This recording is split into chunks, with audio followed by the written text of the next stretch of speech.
There it is.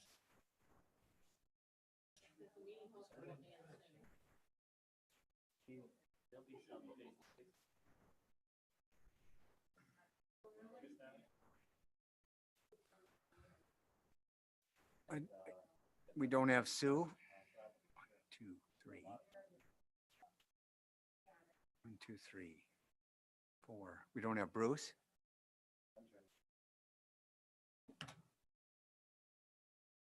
We have Carrie. We have Bruce.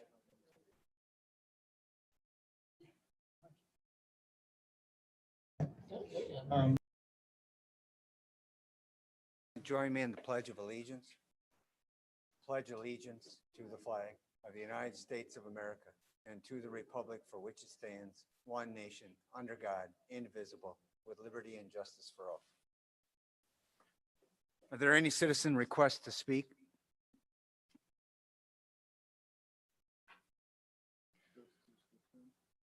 Somebody has a speaker on. All right, then turn over to the superintendent for his reports. All right. Hopefully everybody can hear me okay. Just a couple of items here. First of all, we have the upcoming school board election. We have 3 seats that are up for reelection or election. We have Bob Bauman, Rob Brown, and Sue Katas. The deadline for filing documents to run for the school board is January 5th, Tuesday, January 5th at 5 p.m. And there are candidate information packets. They're available at the district office. People can also email me, or they can email Tim Miner, my assistant, and we can get them any information that they may need. And then also, if any incumbents are choosing not to run, they need to complete their notice of non-candidacy by 5 p.m. on Monday, the 28th. The school district office is closed on Monday, the 28th. That's, I believe it's our energy holiday for the district. And so if you are planning on not running and need to file that paperwork, if you could make arrangements with Tim Miner prior to the holiday break, that would be great. If not, we can work on. What's the last date that the office is open prior to the break? I believe it is the 23rd. Is the because of the 24th, it's close to 24th and 25th, which is Thursday and Friday, and then the energy holiday is on the 28th, which is Monday. So is how it works. If there is a primary needed for the election, that would be on Tuesday, February 16th.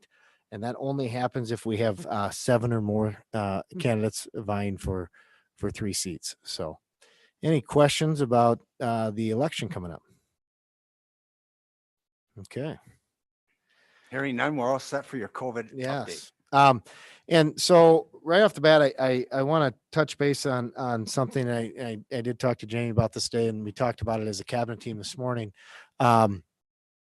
Is, with us getting the survey data back from parents and staff and students, we should have that data ready to go by the early next week for to be able to review.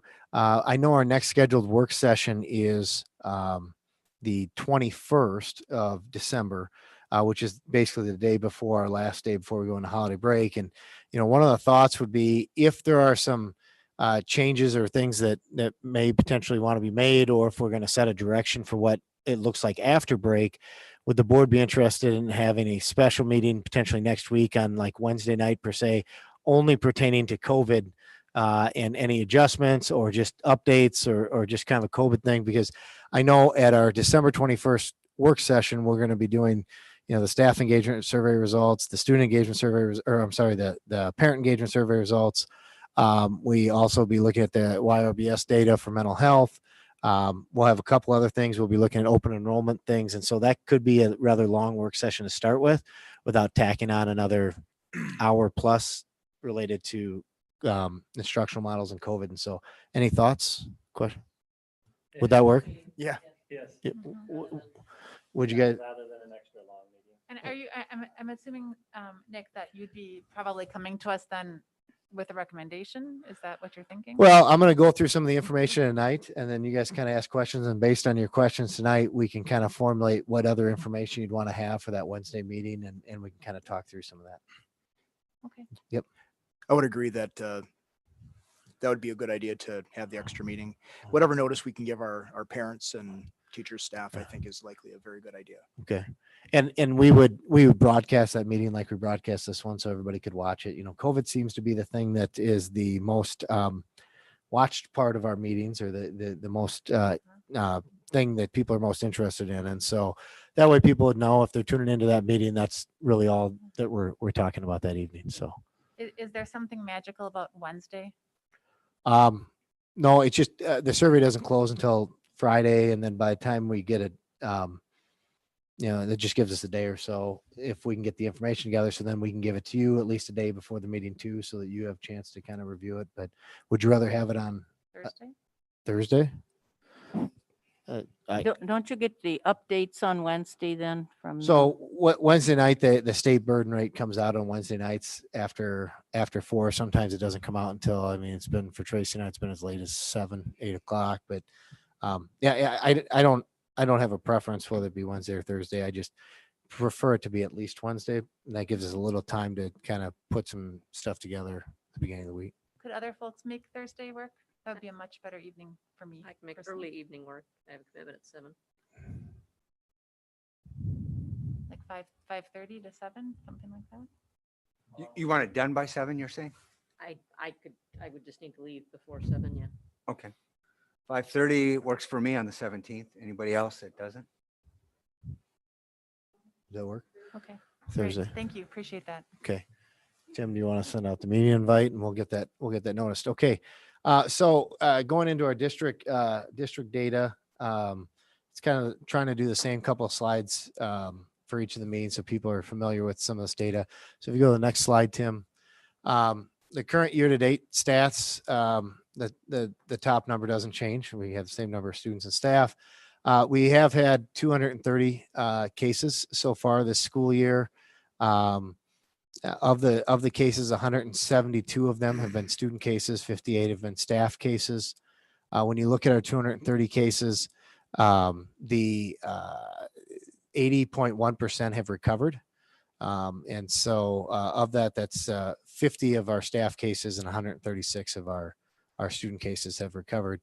You know, we've had quite a few cases in the last couple of weeks. And so sometimes that's just a matter of working through the timeline. We have had 1,273 close contacts since the start of the year. And since November 23rd, so since the last meeting, we've had an additional 193 close contacts since the last meeting, of which 68, I think this is an important note, 68 of our close contacts where kids are being quarantined are related to cases in the buildings. So that means there's a positive case in the building, and it could be staff quarantined as well. 68 of the people that are quarantined are related to that. 125 of our 193 cases that are in quarantine right now are due to quarantine from being in close contact with somebody outside of the school district. So could be a parent that's positive, could be a spouse that's positive, could be something that they, you know, at work, if they worked outside of the school day and things like that. So, So it's almost 2 to 1 as far as the close contacts being from outside of school close contacts as opposed to. Yeah. Yep. Okay. And I think, you know, a lot of that has to do with the fact that, you know, we've changed models. I mean, the high school is 3/4 of the high school. Actually, you know, 87.5% of the high school is not in that building every day, because you have the 3 grades that are completely virtual and the freshmen are only there every other day. You know, half of them are there every day, but it's every other day. So it drastically reduces the amount of close contacts as it relates to the high school, and then the middle school has gone into hybrid, which then spreads kids out, which means we have fewer close contacts in the buildings that way. You know, as we continue to work through that. We have had 3 people since the start of the school year that have been hospitalized as it relates to COVID. We still have 1 individual that is still currently hospitalized as of the time of this, when I was putting this presentation together. So, so just to make you aware.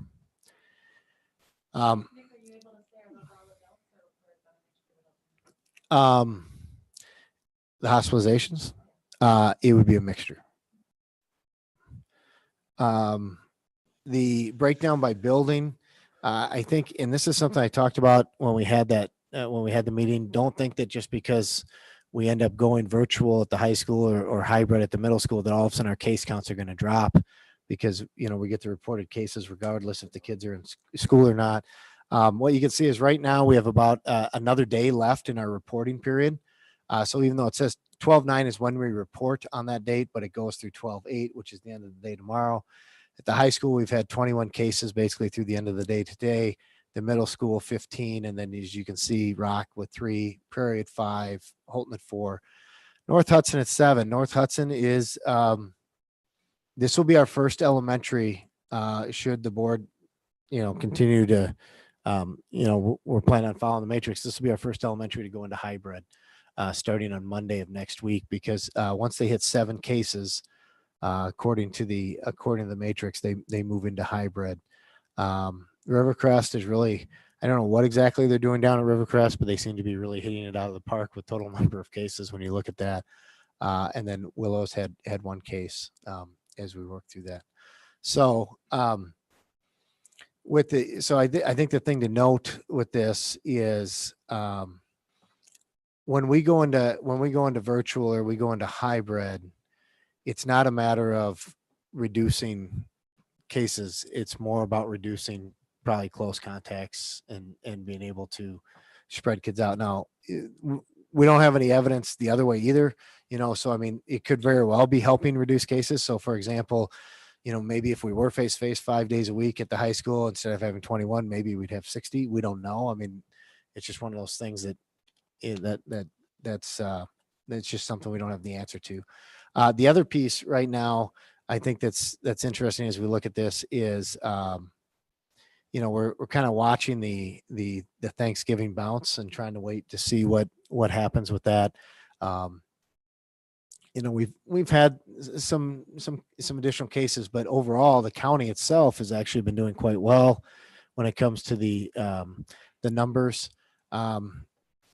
Just to kind of put some things in perspective, I think our last school closure matrix decision was on it came on the Wednesday right before Thanksgiving. So about a week and a half, almost 2 weeks ago. I think our burden rate was right around 132. Right now, if the trend continues at the county level, we could see our burden rate on Wednesday be somewhere in the 60s to 70s. So almost 50% decline in 2 weeks in number of cases. Now, again, it doesn't mean, okay, we're done and let's, take our foot off the gas. It just means that it does seem like hopefully we're heading in the right direction from a county standpoint, and hopefully the holidays don't, kick it back into high gear.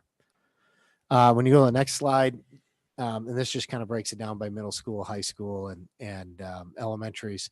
So you can kind of see the elementaries have the most close contacts right now that are out. And a lot of that has to do with the fact that we're still running 5 days a week with all of our elementaries and face-to-face. And so it's not as easy, obviously, to space them out.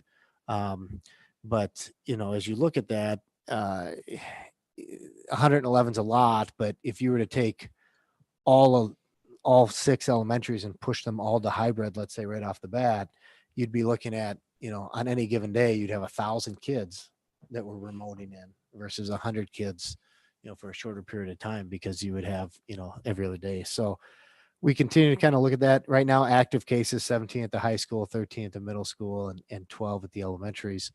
And it's a blend of adults and students as we look at that.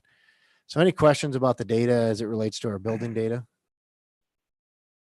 When do you need a recommendation, I guess, or whatever for North Hudson? Well, within this meeting? well, I mean, I think, if the board has a thought that they don't want to let them go to hybrid, then I think what we would have to do, because we didn't notice it as a decision tonight type of thing, what we would do is we would probably schedule another special meeting even yet this week for you guys to make that decision if there was, if the board was thinking that was a direction they wanted to go. Can I ask this question? What's the What's the exact number that would need to hit to kick it in? Is it the 7 or is it? 7. It's already hit it.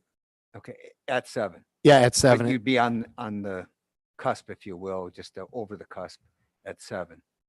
But if we got Yep. 2 more cases tomorrow, it'd be at 9 then. So then we'd be well over. Yep. Yeah. And I don't know if I have the ability to, let me see here. Do I have the ability to screen share? Okay. Let's see if I can do this without, going to my email inbox and, family pictures. So, let's see here. I guess got to get.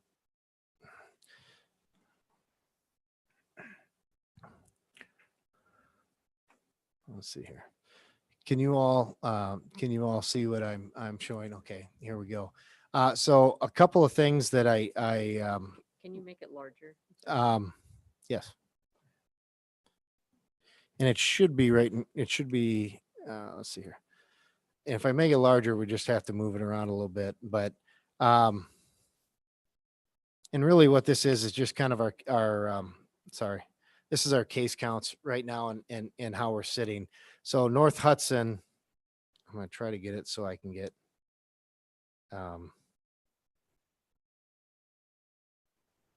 some reason it's not letting me come over. Hold on a second.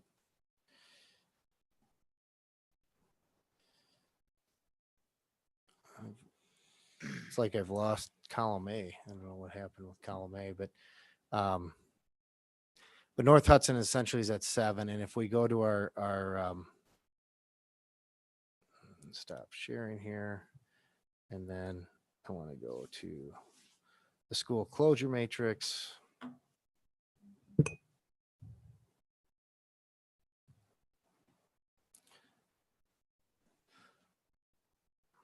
Okay. So the school closure matrix, when we go over to North Hudson Elementary School, like I said, we are at 7 cases. If we, if we pick up 2 more cases, they'll stay in hybrid. But if we did pick up 3 more cases, technically it would kick North Hudson Elementary to virtual if we don't do anything with the school closure matrix. And that would be for the 2 week, basically it'd be for the last week and a day, I think, of until we head into the winter break. Mr. President, Yes. do we have any details? Normally we know like whether or not those kids have been IDL or if those kids were exposed in school during that time, because obviously we had the holiday there. So I'm just curious if any of that data is present, if 4 of those 7 are IDL. Yeah, let me just pull that up real quick. When we look at the positive cases that we've had 2 of the cases happen to be siblings. So which is pretty common. Where we're seeing the most spread on things is in the household, like a person in the household gets it, and then usually 1 or 2 others at least in the household gets it. So we have that. We've had, several that were out to start, like they were already out because they were close contact of a family member that was out. And so they, didn't have any close contacts. And some of them were younger siblings of older siblings that tested positive. So we don't have a, as we've talked about in the past, we don't have the student that sits right here in the first grade classroom, and now the 3 students around them are all positive because they were positive. We just haven't seen a lot of that. Not saying that it doesn't happen. It's just, we're not seeing that. And of those cases that we've had, 1 of them was a staff member, out of the 7. So 6 students and 1 staff member. Okay. As we look at that. Other questions? Nick, with regards to, everybody's been watching the news about Minnesota coming into Hudson, since they can't go and have dinner and go to the bar. Have you had any conversations with the county or any thoughts on how that might impact our planning, if at all? is as far as the number of people from Minnesota coming to Wisconsin. I mean, it's, if you drive downtown at all in the evenings, I mean, it's probably 85% people with Minnesota license plates. It's quite incredible. But no, we haven't. I know that I had heard that potentially the city was looking at some type of potential curfew, and they were going to have a discussion there, because I think that kind of all related to the incident that happened. Was it on Saturday night into Sunday morning? So not necessarily just COVID related, but I think it, had to do with some of that. But it's going to continue to be a challenge for us. But one of the things I want to show you, the next piece of data points, and again, we'll continue to kind of show you some different stuff, and this will help us get our bearings under, what your thoughts are. So this Wisconsin Department of Health Services is where we pull our information. It seems to be the most consistent piece of information. So it's dhs.wisconsin.gov, and then you go to the COVID-19 page. But every day they update the summary data. So you can see, okay, how many positives did we have from the previous day? And this is the statewide. This isn't just the county. And you can see the data. And this is kind of something that they're always tracking and trending. You can see how many deaths, how many hospitalizations, recoveries, and things along those lines. But one of the things that they've added at the bottom here, you got to scroll down, is they have now, let me see if I can just make this. I know I'm making it smaller, Carrie, but I just to try to get it on the screen. So now what they have done, even though it's always opens up over Washington, D.C., what they have done is they've added some different data points in which we can look at stuff. And one of the interesting pieces that they've added is school district data. And this isn't data as it relates to students and staff positive cases. But what they've done is through the geolocating and the GS, I think it's, I don't know if it's a GSI system or whatever it is that the state has, they're able to determine when they have positive cases, where did they live, in which school district. So what we can look at is how do the residents of our school district compare to other school districts around us, more than just county data. So we're able to start to drill in a little bit deeper. And so what you're seeing here on this page is, you have Hudson, the Hudson School District. And what I can do is I can click on it and say, okay, over the last 7 days, on average, residents in the Hudson School District, there's been 34.1 cases per day per 100,000. So that doesn't mean there's been 34 cases per day, but what they do is they get everybody to 100,000. So we're comparing apples to apples.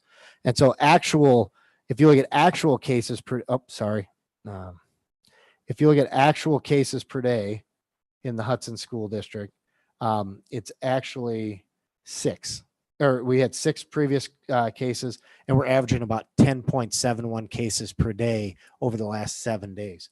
And so the reason that's important information is you can start to look and say, okay, at St. Croix Central, however, they're averaging 75 cases per day per 100,000 versus our 35.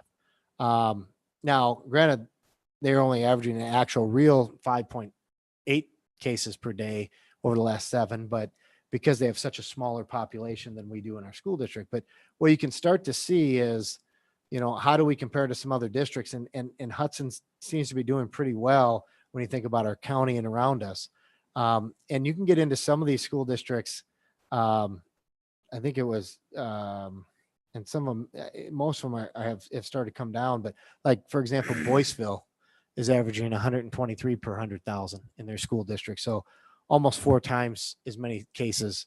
Or you get into like Chippewa Falls at 117, and you start to see, we're actually in a pretty good spot, as far as how many cases, per 100,000, and what does that look like? Now, it's a little misleading for some of the smaller districts, because you get 1 case, and if you only have 3,000 residents, let's say, in your entire school district, and you get 1 case, well, that's like 33 per 100,000, so it really starts to ramp it up, and you get 2 cases, and all of a sudden, before you know it, you're at 66. And it's just, but it's to try to be able to compare apples to apples on some of the stuff. So this is new data that we haven't had in the past.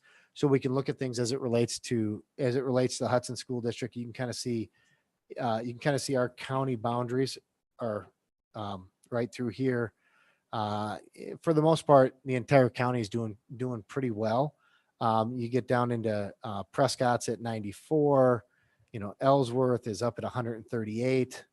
You get some of those down at Pearson. Then there's Amory was up at 90. But there is the opportunity potentially that if the board wants us to look at things more on a school district basis versus the entire county, that's something that we have data on. However, the one thing you just got to keep in mind is we have 7-day data. We don't have 14-day data. So it would be that we'd be, not that we couldn't make a decision every 2 weeks based on this data. It would just be over the last 7 days. It wouldn't be over the last 14 days because we wouldn't have that. But you can also look at, cumulative cases and per 100,000. So, the Hudson school districts had 4,744 cases per 100,000. It sounds like, wow, that's a lot. But when you get into like Ellsworth, they're at 63, or Prescott 5,200, and you get into some of the other districts that are a little bit, darker as you work through here, 11,000 cases per 100,000. So we're doing fairly well. You can look at a variety of different data points as we look at this, but I guess that's, kind of one of the questions for the board is, do you want us to kind of stay the course and continue to look at county data? Do you want us to start digging down a little bit more? The other things we can look at, not just school district, but we can also look by village, town, and city. Just takes a second to come up. Well, I guess I would be interested in getting a matrix changed to our district, since we span 5 municipalities, got Hudson, North Hudson, and then the 3 townships. I don't think going to municipality data is going to be that helpful, but I think school district would be better than county as a whole. Obviously, we'd have to, like you said, do some change because we've been using county data on a 14-day basis, but we'd have the 7-day data. It's just in 2-week chunks or whatever we'd have to do to alter the matrix. Yeah, go ahead, Carrie, or somebody have. No. Okay.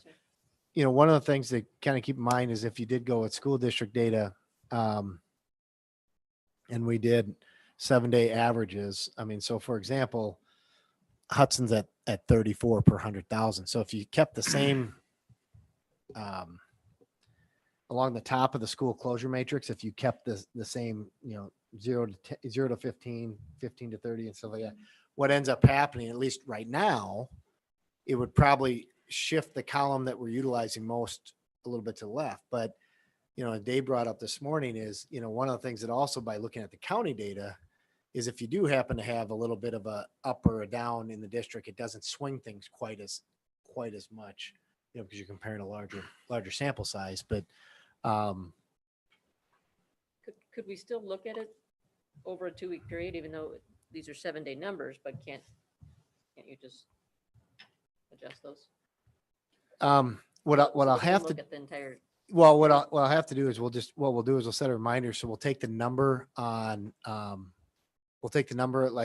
so for example, we would have to take last Wednesday's number of the 7-day average. And because every day it changes. So the 7-day average, it's a rolling 7-day average. So every day it changes. Whereas the way we were doing before, we were pulling the burden rate, which was a static 14 days. I mean, and so, yeah, we could do that and then just take those two numbers and average them together. Or then it would be the same comparison that we were looking at with the county, but it would just be our district, but for the same period. for the same period of time. Yeah, which If we added seems them to make more together, right? sense. I mean, rather than worry about what's going on in the other school districts within our county. Yeah, I think I agree with Jamie and Carrie. It's I think it would be more representative of Hudson, versus looking at a larger piece of real estate, so to speak. You're just looking at Hudson School District. I like having the district specific data. I mean, the one thing that I wonder about regarding keeping a more regional perspective is that people from throughout this county come to Hudson to shop, to go to, I mean, so it's not like people aren't crossing boundaries. I mean, so that would be the case for sticking with But we're looking at the numbers as it impacts our residents. So even if those, people from wherever are swarming in, if we're not getting sick from it, our kids shouldn't be penalized. Mhm. for Are that. the numbers reported based on home address? Is that how Yes. they're reported? Mhm. Okay. I mean, that's what they've told us. GIS, I said GSI, it's GIS data. So yeah, so the home address as it relates to the testing then goes in here. And again, just, these are per 100,000. So just to give you an idea, let's say last Wednesday was 34 and this Wednesday, let's say was 34. So let's say our average was 34 over 14 days. We divide that number by 10. And that gets us our per 10,000. So actually it puts us down in like, Full face to face. it puts us back in full face to face. I mean, just if we don't adjust anything, just to kind of make you aware of that, it is it would be a big shift from where we are. And so I want to make sure if that's something, not that you have to make a decision to do that tonight, but I'm saying if you want us to look at what that could look like and have that ready for you guys for information for next Wednesday, Next that's- Thursday. or next Thursday, sorry. We can definitely do that. Go ahead, Sue. Yeah, so could this information that you're showing us tonight that gives us more specific data points per school district, could we use that to help augment our decision-making about shifting individual schools from one level to another? And utilize it that way, not, I'm not a statistician, so putting the two kinds of numbers together, that's above my head, my artistic head. Mhm. But I'm thinking that, like now with North Hudson, would data regarding our school district that we're seeing here on this map, could that help us say, well, maybe in this instance, we won't close North Hudson on Monday and hope that the 7 doesn't become a 8 or a 9? I don't know. Is that a legitimate question? Yeah, I think, I think the thing is if we were looking at the school closure matrix like North Hudson, for example, and we were utilizing potentially this new measure just by school district. And again, I don't know what the last 7-day average was. I don't know if there's a way for me to get it, but let's just say, even if it was double of what it was. So let's say it was 70 and this one's 34, so you have a total of 105, right? You divide that by 10 because we take it per 10,000, not per 100. In the school closure matrix, what that's going to do, am I sharing this right now? Is that right? Okay. Put this over in the first column. What that's going to do is that's going to put you in column 1 on the far left versus column 5 on the far right. And really, it's going to keep North Hudson Elementary face to face until they get to more than 12 cases. Then they would go to hybrid. Hybrid. What does it do for the high school? If the same thing at the high school. So, the high school right now is at 21 cases. The likelihood of them having more than about 4 or 5 cases tomorrow is pretty slim. We've just never seen, when we've seen 6 cases in a day, that I think that's one of our biggest ones. It's because it's the whole weekend. We're counting Friday, Thursday, Friday, or I'm sorry, Saturday, Sunday, Monday. With the high school, it would put the high school back completely face to face. No hybrid, nothing. It'd be 100% Which back. their number at the last reporting was 30 anyway. So It was even 30 down to 21. So even if so it was, they had been so close to even 30, if it was at 30, if we just did the school district data, more than likely it would put us still face to face 100%.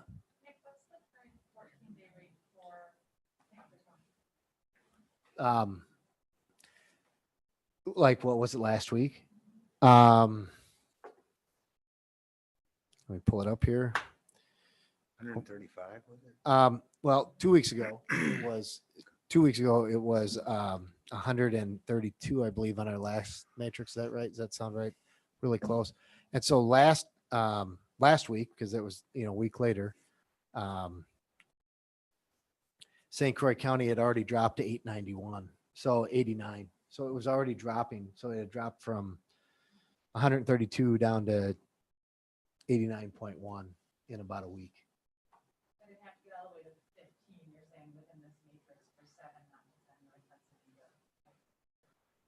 10, So That yeah, would be, No. if it was school Oh. district, we're changing, No, but I'm saying even with our current matrix, it would have to go all the way down to that number that was 81, would have to go all the way to 15 for the current matrix, not to send North Hudson into hybrid. no, No. just not send North Hudson into hybrid. That number would have to drop to 40 or below. Because North Hudson is in yellow, they're face to face. So, and that's with 7 to 9. So that's if we don't, gain any more than 2 more cases over there. There's a decent chance that number went below 40, right? The only reason I say probably not is because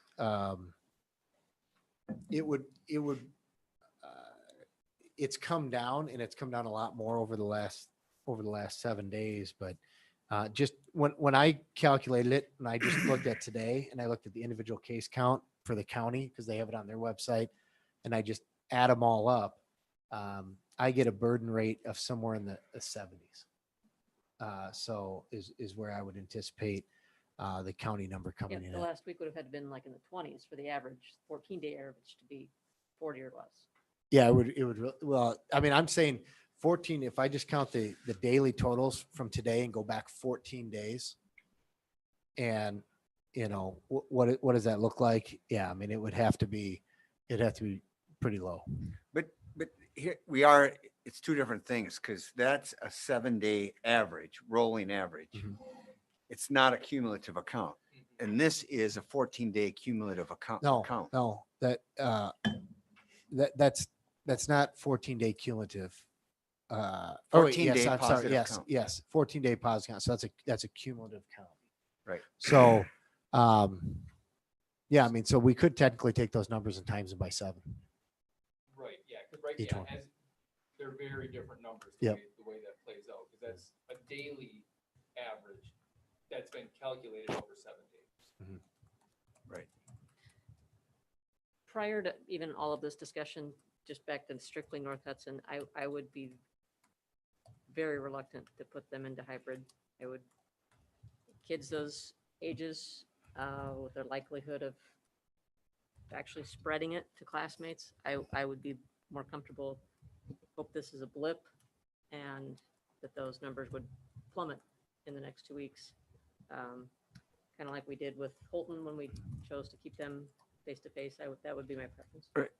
And I would tend to agree with Carrie, and I see Bob's hand up. But my reasoning would be because 2 of those 7 are from the same family. Yeah. And so if it was only 1 from that family and we were at 6, we'd keep them person to person, but yet that sibling that's now positive would be out of school anyway as a close contact. So I would tend to interpret the number more as 7 individual kind of cases, separate, if you will. Only one of those is staff, you're saying, and the rest are students out of that 7. So Bob, what did you have to say? I would agree with that. Just from the, the understanding that it's would be a difficult transition or the hardest transition would be hybrid for elementary kids, for families, for staff. So if we're not having staffing issues and we're at that line, I'd even be willing to discuss breaking elementaries out a little bit so it's not one school versus the other, and watch that number, as Carrie and Jamie both said. Hope it goes down, but if it takes off, potentially go straight to virtual, because we're looking at the calendar as well here. 2 holidays, and so I don't know if that's something We're anybody talking wants- about a week and 2 days, right? Yeah. So, I would just say that I concur with carry, I don't know if we've got a couple more days before we have to make a hardball decision. I'd really like to not take them out of in person at this late date, before we're out on winter break. So it sounds like we can't take action tonight, though. I mean, it's not listed as an action item tonight, Well, it's, but we can come back together once we see what the numbers are tomorrow. I mean, if we get 3 more tomorrow, it probably changes everyone's outlook versus, right? yeah, well, I mean, I guess, yeah, I mean, one of the things, you don't necessarily have to take action. I mean, technically, this is a guidance tool. However, we want to make sure that everybody understands if this is the direction the board wants to go, that, if we choose to stay in school, this isn't just, the administration saying, no, we're not going to follow the matrix. We've had discussion about this. And so, you would have the ability to say, you know what, if you want us to, if you're giving us some level of direction and we feel comfortable making those decisions. Otherwise, if you want us to schedule a special meeting so that it's an official decision, we can absolutely do that too, and schedule a special meeting for, Wednesday would probably be the earliest we could schedule for. I think the other factor that weighs into my thinking about this, and the reason I like holding off a little bit is, so today is Nope, it's on. today is technically, I think, day 11 after Thanksgiving. And so I think a lot of folks are watching to see what happens around days 13, 14, and then maybe even 15, 16, 17 because of Thanksgiving weekend. And so, I mean, that to me, that's the other piece is I think I would feel much more comfortable with this suggestion if throughout this week we saw level numbers and it kind of alleviated our worry that we've got another spike coming, because the spike we saw in mid-November was 14 days after Halloween. So I think that's the other, if there's a way to hold off and give us more time to get a sense for whether or not we're going to have a post-Thanksgiving spike in this community, I think that would be reassuring if we saw flat numbers, because right now the numbers are trending in a very positive direction. So, I'm not 100% following. So are you saying that you want to delay the decision on North Hudson for a couple more days? Or are you saying, I'm not following. Well, your decision, I mean, if we're going with this being a general board direction, but you're going to make an administrative decision on Wednesday, once you see numbers, that at least you'll have 2 more days of data at that point. So that's better than making that decision now, I think. Okay. Yeah. I think whether it's a board decision or administration decision, it probably should be made Wednesday or Thursday. Yeah, That's we good would, for next Monday. it's just for next Monday. So I mean, Wednesday is when we would typically make the decision. So, I mean, it's not that it's necessarily needs to be made today because Wednesday's the decision made. We just try to give you a heads up, kind of like when we talked about some of the buildings need to kick into a different level. And one of the other things that we've done is, we've committed to staff that if we have to change levels, especially for that first time, that we're going to give them a day to ramp up to it. So if we have to kick into hybrid at North Hudson Elementary, only North Hudson Elementary would then have a no school day on Friday. So staff can get ready to go virtual or basically go hybrid for Monday and the rest of the week. If we decide to keep them in person face to face 5 days a week, then obviously we would have school on Friday. And so making that decision on Wednesday is definitely Definitely a preference. a preference compared to Thursday. And again, it's staffing wise, Andrea could probably speak to staffing, and we've been doing pretty well being able to staff our buildings, at least certified staff. Some of our paras, it's been hard to fill. Paras have been continued struggle, but our certified staff, we knock on wood, have been doing very well with respect to substitute teachers. Just reading the room and some of the board members' reactions and so forth, the comments, that it would seem to me that cross our fingers that we don't add to the count tomorrow. Then I would say it less likely that we need a meeting on Wednesday. But if we were to add 3 cases tomorrow, then I would think that we would need a board meeting on Wednesday. Will that give you enough time to notice it? Yeah, because that would be the Well- notice anyway, right? Well, 24 hours. yeah, what we can do is, we can notice the meeting and then cancel. So we can notice it so that it's out there and then cancel there's not a reason to meet, just so that it's been noticed properly. That's a smart idea, Nick. So He now, says with surprise. yeah, that happens twice a year. So yeah, it'd be a Zoom. We do a Zoom meeting, and probably be, we'd probably try to shoot for Early. Well, Possible, right? Because once you guys want to try and get the notification out at the end of the school day or near it. well, yeah, remember we have the early release on Wednesdays, so Sometimes you don't get those numbers. well, that's kind of the thing. I mean, so we try to update our daily numbers by about 4:30, 5 o'clock every day. So yeah, I know. I will be calling into that. So, but yeah, so for me, it's either early, or I have a funeral on Wednesday, so or I'll be in the car driving back later in the afternoon, like 5. If people could do like a 5 o'clock type of Zoom, would that work? Yep. Yes. And that would be if we add more cases, then if it pushed us to what do you 10. what if it pushed us to 10 cases? Okay. Is that okay? So and then we'll, like Dave said, we'll work through just so we have apples to apples numbers. We're not comparing daily averages to cumulative counts and things like that. So so that we have that for you guys. There's so many different numbers being thrown out that I'm having trouble keeping them straight myself sometimes. One other thing, and then I'll open up for any other questions you have. Is we did change to the new quarantine guidelines for close contacts. We started that last Friday. We did contact people that were already out on close contact quarantines and let them know what their new dates would be. So the new guidelines, according to the CDC, are 10 days instead of 14 days. And that's if you do not get tested. If you do get a test, and it has to be within 48 hours of the end of your quarantine, so it has to be on either day 6 or day 7. If that comes back negative, then you can come back on day 8. So it really, what it does is, at the very least, it cuts quarantine for close contacts from 14 days down to 10.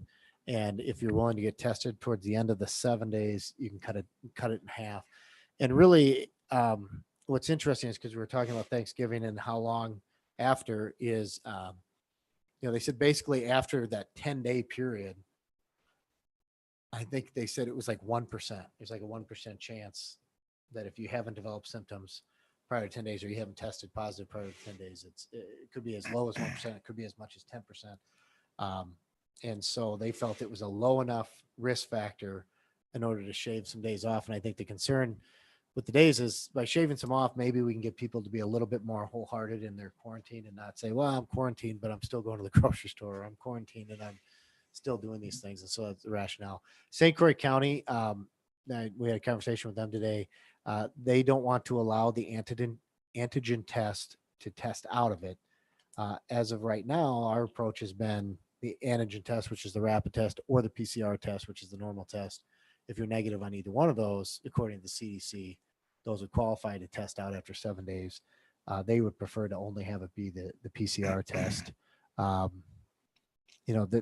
concern with only having it be the PCR test would be, I don't know if we've heard how long testing has. It been 5 days. So 5 days to get results back from PCR. So even if you tried to test out on day 6 or 7, you're not gonna get your results back until day 11 or day 12. And all of a sudden you really haven't cut any time off. So, but I think it's like anything, we monitor it. And if we start to see a huge uptick, or we start to see numbers increase in our buildings because of the change in the way we do our close contacts, I think we make the adjustments. But right now, the data that we have would show that very few cases have actually stemmed from close contacts as it relates to school close contacts. That just hasn't been a big push. So, Rob? Last meeting, we talked about our student athletes and those other students who participate in activities. You had mentioned that Hudson was pioneering a form, close contact form. Where are we at with that? Have our students, have they been willing to participate? Are other districts picking up the program? I believe Aaron, do you know where we're at with that as far as has Aaron Mullen gotten all the participation, athletes and things like that have signed the waiver of information? Yep. Okay.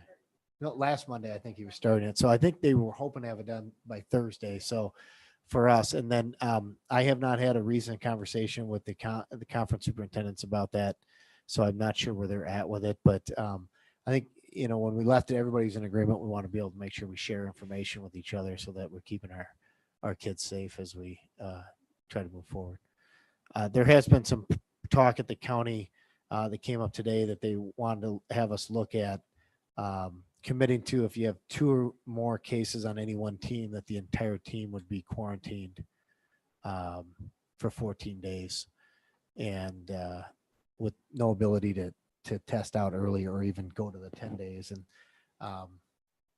the thing is it's if they can't show that the cases could have potentially gotten it somewhere else. So for example, if you happen to have 2 basketball players on the same team that both test positive and neither one have had any contact with anybody else that was positive other than people on the team, they would worry that maybe that's an outbreak on the team and they'd like us to quarantine 14 days. I said, well, we're just going to have to kind of dig through what that discussion looks like a little bit more. Because obviously somebody had to have contact with somebody in order to get it to spread. And so we're just going to have to look at that. I mean, we already, the nurses already do our contact tracing. The coaches have been great about getting us the information. And we've had athletes that have been positive and we've quarantined groups of kids on teams. And sometimes we've had to quarantine, close to the whole, we've actually had to quarantine entire teams, I think at the middle school and stuff like that. So if we think we need to, we absolutely will. But that's kind of the gist of where we're at with activities. Any other questions on COVID? Otherwise, the next report is on the equity audit. Yeah, and just a brief update. I know we talked about this 2 weeks ago, but I just want to make sure because we're in a work session, but we are in the process of getting our equity audit up and running. We went with ICS out of Madison, Milwaukee area, Colleen and Elise, and they've already started reaching out to us to get names for focus groups and starting to do some of the curricular audit materials and stuff like that. So our goal is, second semester, we're really going to be, after the first of the year. I keep thinking back when second semester started right after you got back from winter break, but that's not the case. But after the first of the year, we're going to be really hitting the ground running when it comes to, focus groups and also kind of the materials they need. And so our goal is to have it wrapped up by the end of the semester, hopefully before that, but really shooting for the end of the semester to give ourselves a little bit of wiggle room. So. Any questions on that? Hearing none, then next up is our calendar committee update. Dave, what do you have for us?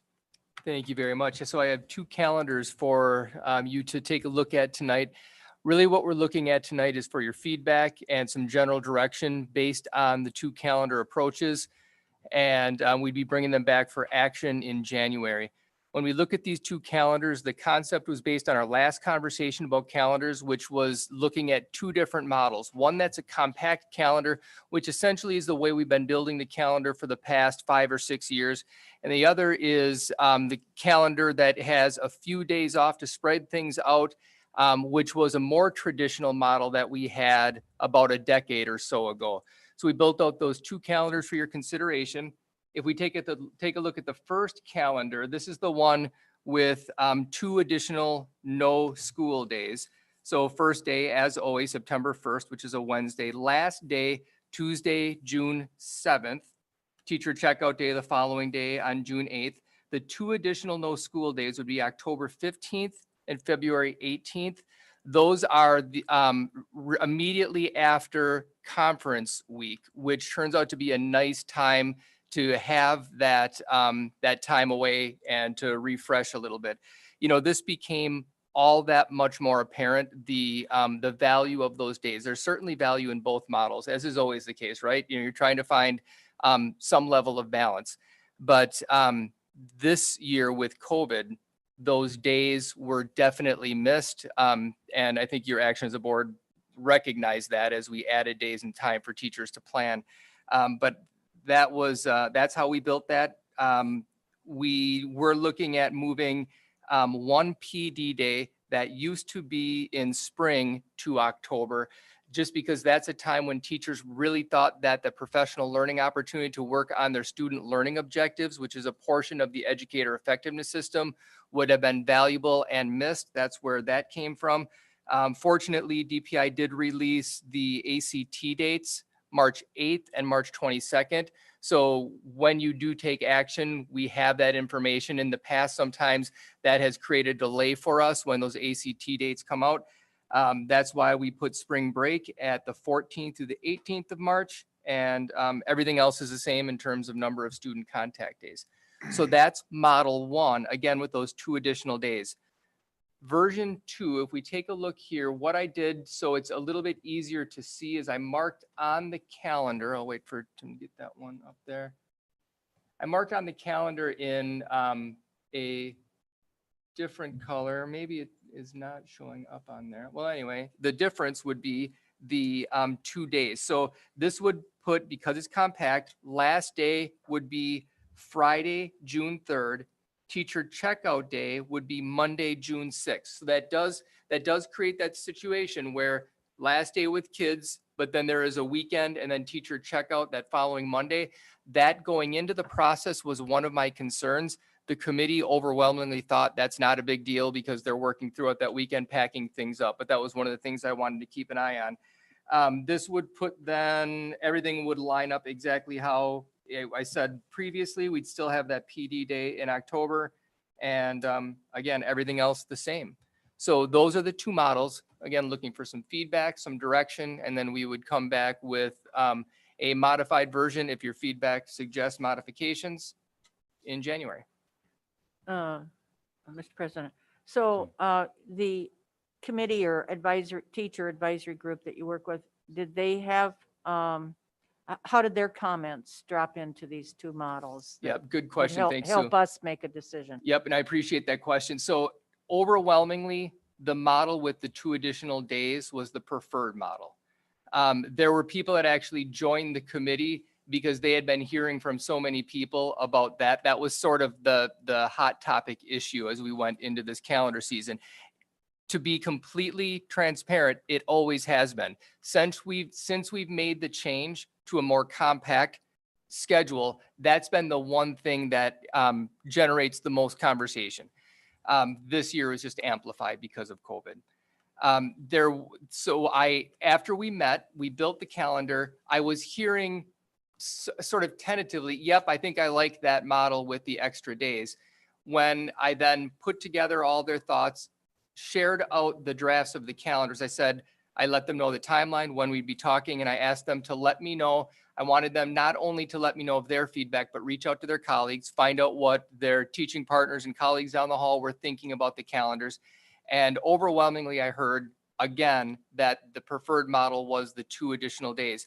There was some dissent to that, mainly from teachers that were representing AP teachers, because when you end instruction for not end instruction, when you have the AP exam, the weeks after that are different. Not to say that it's wasted time, but it's different instruction. So the smaller that length of time is, many AP teachers prefer that. So ending the year as soon as possible. I just heard that a little bit. Again, overwhelmingly, the spread out calendar was the preferred model. Yes, Bruce. So just a couple comments, and I mean, it's the 6th versus the 8th, right? So I don't know that it's a major difference.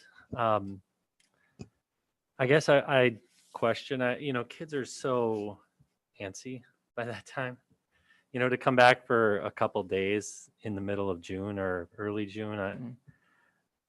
I wonder what sort of curriculum is going to be administered in those last couple days to keep those kids engaged versus are they really going to be days that those kids are going to be learning? I mean, that's the question that I ask, just my natural instinct on it. I'm not saying our teachers don't teach up till the end. I'm just, those kids are ready to be done. So that's my question there. I recognize you guys have a lot more knowledge than I in this. So I'm not going to direct one way or the other. I guess I'd always opt for being done earlier than later. Just naturally with, summer jobs and such. So that's my first comment. My second comment is, I know there was a fair amount of dialogue just in kind of the spirit of equity around Martin Luther King Day. Curious if there was any dialogue or discussion on that day. And, if you guys talked about maybe making that day more of an opportunity to teach the students about, Black history or the significance of, why that day is important. So maybe if you could just elaborate on that a little bit as well. You bet. Thank you. And both good points. The first one, in terms of the last day, I hear you and I understand where you're coming from. It's been my experience that no matter when the last day is, the last couple of days, it takes some extra effort on the teacher's part to keep the students engaged. So unless it becomes really significant when you're pushing it way out and they're seeing the summer experience for all neighboring communities having already ensued, typically, I don't think that is as much of a concern, but I understand the point. In terms of Martin Luther King Jr. Day, yes, that is something we're engaged in a process right now that actually started with a discussion about American Indians for the same sort of reason. Instead of having these isolated experiences where we're teaching about culture, making sure that when we're teaching not just American history, but other aspects of social studies, and actually it connects to other curricular areas, that we're teaching through a lens of multiple perspectives. And one of the things we know is we have not been deliberate enough about both the civil rights movement as it relates to African Americans and the teaching of American Indian cultures. So we're going through a process, and I'm sure this will actually be amplified because of the audit, but we're starting right now where we're looking K-12 and looking at key learning experiences in both of those areas, and then trying to make sure that there's a coherent scope and sequence. That because there is a lot of really good teaching that happens around MLK Day, but it tends to be relatively isolated, and there's no way to know, or there's a way to know, but we haven't gone through this process of determining, is this experience in third grade the same thing they're getting in fourth grade, and is it then repeated in seventh grade? So making sure it builds upon itself. And that is something that I did not point out, that January day in both of those calendars is different. That January day that we have as a PD day is semester break. And it's critical that it lands on semester break, in that because high school teachers that teach semester classes, what they're doing at that time is preparing for the next semester. That's their one day to switch everything over. They may be teaching totally different classes. So that professional development day has always been dedicated high school teachers preparing for that. With the shift in the days, it lands on MLK Day in one calendar and not in another. I don't know what the best model is. I honestly don't know. And I see both perspectives. One is, and I'll be honest with you, this is the one I tend to ascribe to, that I would rather have students in school learning about Dr. King, because that's an opportunity that we can't guarantee any consistency if they're not in school. Of course, the other side of that is having that day off is viewed by many as a way to honor Dr. King. Both are valid perspectives, but both of these calendars represent that day landing on different parts of that same week. So in addition to changing the end of the semester, essentially, day of January 17th versus January 21st, the other day that changes with these two calendars is graduation day. One is May 28th, the other one is June 4, correct? Yes, thank you for pointing that out. Yes, that is a significant difference. Again, with the instructional hour requirement, there was an assumption by some districts that seniors are exempt from that rule. That is not the case. Seniors have the same requirement for instructional minutes. So if we do add those days off in the year, we need to still make sure that our seniors have access to all of the required instructional time. So that does push the graduation date.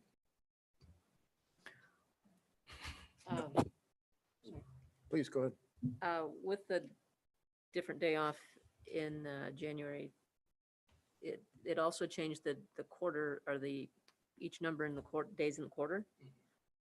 Is there any reason why in the calendar with the days built in that the end of the semester couldn't be the 17th anyway? Or does that further skew the numbers? It does. So the Okay. quarter days are not really significant. Semester days really are. Having a big difference in the number of instructional days by semester is significant, not by quarter necessarily. Okay, but can we go back to the other calendar? To version 1.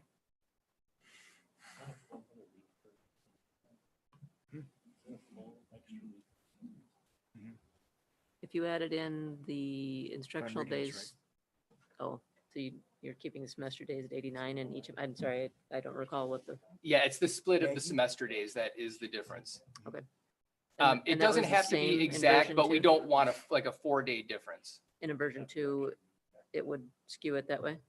In version 2, it was, 6-day difference. yeah, six-day difference as it stands right now to make sure that that's counted correctly.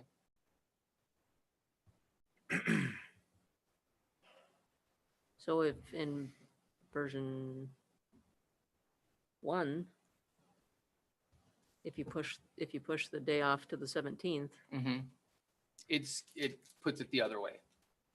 Correct. Yeah, you could go, would that matter? no. I mean, we could work around either of those, and quite honestly, we can work around the PD too if we needed to.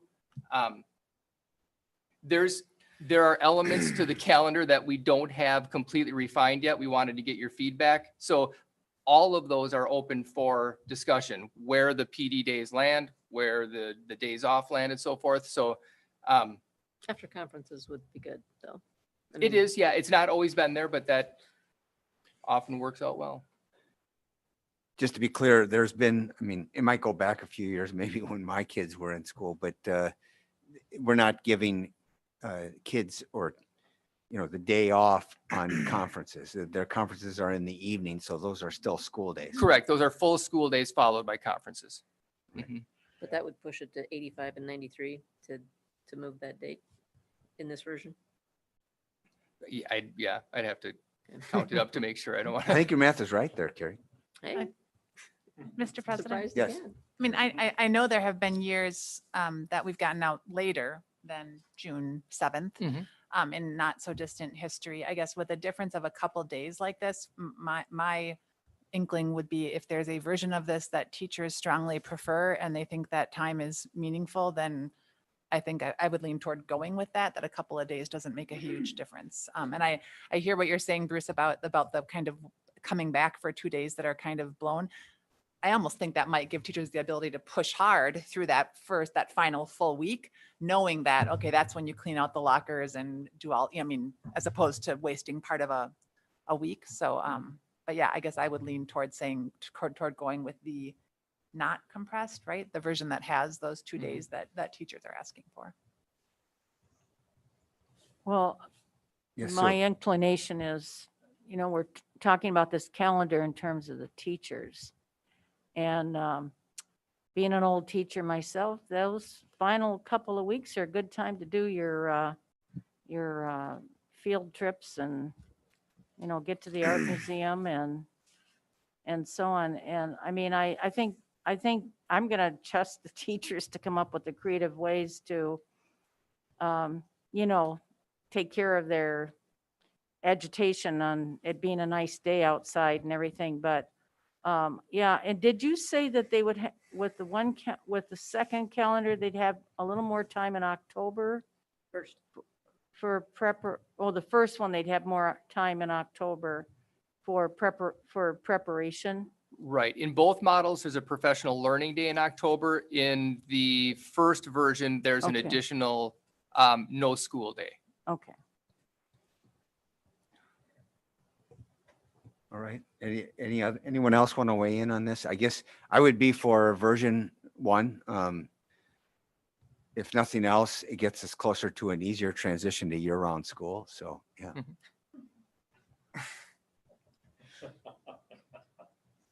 Let's stir the pot, James. Yeah. Why not? I got my mask on. Nobody can tell whether I'm smiling or not. All All right, nobody else? All right, do you have your feedback do you need then? I do. Yes, I appreciate it. I'll take a good look at the semester dates to count those up to make sure that we're not missing anything there. All right, very good. Then I'm ready to entertain a motion to approve consent agenda with the language regarding expenditures, and Rob's got his hand up. Mr. President, I move approval of the consent items and that the Chief Financial and Operations Officer be authorized to pay bills in the amount of $1,204,149.27. Is there a second? Second. We have a motion and a second. All those in favor, so by saying aye. Aye. Aye. Those opposed, say nay. The ayes have it. It's approved. Andrea? Mr. President, certainly want to recognize the 3 retirements. We're inching up upon the deadline of December 15th. And so we have a few more tonight that are being announced. The first one's Natalie Thorson, kindergarten teacher. She's been at quite a few buildings over the year, but currently is at EP Rock, 24 years of service in the Hudson School District. Terry Ostertag, who is an office administrative assistant at the middle school for 18 years, and she'll be retiring at the end of the school year as well. And then Deb Gagnon, who's a family consumer ed teacher at the middle school, 15 years of service, will be retiring as well. Excellent. Thank you for your service. All right. Next up, we have our Families First Coronavirus Response Act extension. And you want to explain this, Andrea? Yes, and so I know that you guys had a little discussion at the work session, but this is specific to extending only the 10 days that were provided for by the federal government. It's the EPSLA, Emergency Paid Sick Leave Act, as part of the FFCRA, the Families First Coronavirus Relief Act. It's a section of the act that we're recommending extension through the rest of the school year, essentially through June 30th. It's set to expire December 31st of this year. So our recommended action at this point for you guys to take would be to extend, not create new days, but just extend the use of the current 10 days for the EPSLA purposes. Any questions or comments about that? Mr. President, Yes, Rob. we spent time talking about this, to your point, during our last work session, but just to confirm, if a staff member has already used their 10 days, this doesn't grant an additional 10 days. It does not. And we do track that specifically. We have one of our huge spreadsheets tracks how many days they've been using. So they would have the ability to utilize sick leave after that. And we do, provide good sick leave accrual every year. So they would be able to use that. Okay, thank you. All right. Any other questions, or is there a motion? Mr. President, I moved that we make that extension. Second. It's been moved in second. Any further questions or comments? Hearing none, all those in favor say aye. Aye. Aye. Those opposed say nay. The ayes have it. Motion's approved. Next up, we have the first reading of student policies, and it's 432, 433, procedures 433.1 and a rule, and a 434.1 procedure, 434.2 procedure, and then policy 435 and procedure 436 rule. All right, so with that, I know, Erin, you've worked on these, and Yep, so we had a couple of, discussions. yes, Go ahead. thank you, sorry. A couple of updates we made since our last meeting was the gender language and all of the policies. We made sure that was updated. And then the B to buy, or whatever that was in that first policy. So thanks to that. One of the questions that came up in the last work session was about student withdrawals, and specifically to students who would be emancipated. And so we did confer with Shayna about that again, and any court document or court order would supersede any of these policies. And so it wouldn't be necessary to include all of those reasons within our policies, if that makes sense. Thank you for that. Yep, you're welcome. All right. Any other questions regarding any of these policies, procedures, or rules? Just one point of clarification too, where it's referencing procedures, we will just change that to reference it as policies, because we're, with this new review of all the policies, we've been going away from the procedure and just focusing on policies and rules, so that we have consistency, because otherwise people are assuming there's a distinction between the policy and the procedure, and there's really not legally. So it's not a substantive issue at all. It's just a point of process to clarify. Okay, so then what's the difference? We have two of these that are rules. What's the difference between a rule and a policy then? A rule is, you clarify that it's a rule, and the rule is the interpretation of the prior policy. And so by referencing both as the policy, but then having the rule as the further descriptor in the title, just highlights the fact that it's an enhancement of that policy, support of that policy as compared to a separate process, when we were trying to have process be more specific to administrative procedures, right? So that there's more delineation between what's a policy, what's a rule, and what's. Okay, so there will be a policy, and then when there's a .1, That's another policy, has just as much weight as the prior policy. Yep. So and when we have a procedure, we're going to change that just word to policy? to policy, yeah. Because right now I don't see a policy 434, for instance. Exactly. That's been our problem, is that there's been, sometimes it's called policy, sometimes it's called procedure. So as we're doing this cleanup, and I apologize, I was not here, so it's my bad that I didn't catch it earlier. But just by cleaning it up and calling them all policies, then we don't have that wonkiness between, okay, so what's the reason for it being procedure versus what's the reason for it being policy? It's just all policy. And then if it's the enhancement of the policy, then it's rule. Gotcha. We'll do away with the procedure language. Exactly. And just Alright. make it much more the administrative procedure, which I think is more akin to how you think of the flow chart of an organization. So Heather? one more nitpicky question then. So to Jamie's point, there's not a policy 434. So did there used to be? Is that why we have a 434.1 and 434.2? Because it seems odd to have a .1 and .2, but not to have the policy itself. And that's a function of WASB of how they recommend the numbering to occur. So if they have an overarching policy, but we have a .1, we're just following their specification of the numbering. And so we do have several situations where we have a .3, but we don't have a .2, but we have a .3, because it's what they, in the updates that they provide us, that's how they list it. Or we have a 238, but we don't have a 237. There's quite a bit of that. I mean, a lot, yeah, great deal. Okay.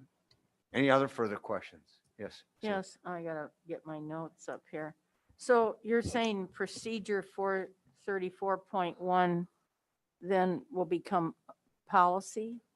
Exactly. It's exact. Okay. There's no substantive difference Okay. whatsoever, which is what didn't flag to me right away.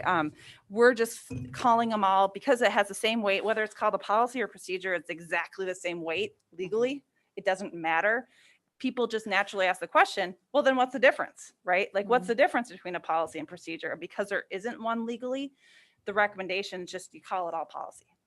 Well, I had just a curiosity Mhm. that came to my mind in looking at that one about release time for religious education. And I'm familiar with that when I was growing up, but I was just curious about our Muslim students.